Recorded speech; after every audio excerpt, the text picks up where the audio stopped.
महालय श्राद्ध कसे करावे?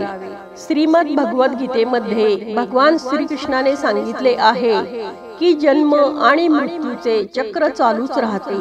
आत्मा कधीही मरत नाही आणि निश्चित वेळेसाठी वेगवेगळे शरीर धारण करतो।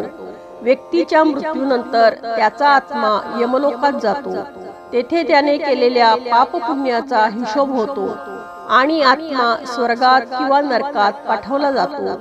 यमलोकाचे राजा यमदेव आहेत। यमदेव सूर्यदेवाचे पुत्र आणि शनिदेवाचे भाऊ आहेत। यमुना त्यांची बहीण आहे। हिमाचल प्रदेशामधील चंबा जिल्ह्यातील भरमौर नावाच्या गावात यमदेवाचे एक अनोखे मंदिर आहे। मृत्यूनंतर सर्वात पहिले याच मंदिरात आत्मा पोहोचतो। यमदेव करतात फैसला। हिमाचल प्रदेशामधील चंबा जिल्ह्यातील भरमौर नावाच्या गावात यमदेवाचे हे अनोखे मंदिर आहे। हे मंदिर एखाद्या घराप्रमाणे दिसते। या मंदिराजवळ पोहोचल्यानंतरही अनेक लोकांना मंदिरात जाण्याचे धाडस होत नाही। मंदिराच्या बाहेरूनच नमस्कार करून निघून जातात, कारण या मंदिरात स्वतः धर्मराज यमदेव राहतात। या विश्वातील हे एकमेव मंदिर यमदेवाला समर्पित आहे। या मंदिरात एक खोली आहे जी चित्रगुप्त देवाची मानली जाते।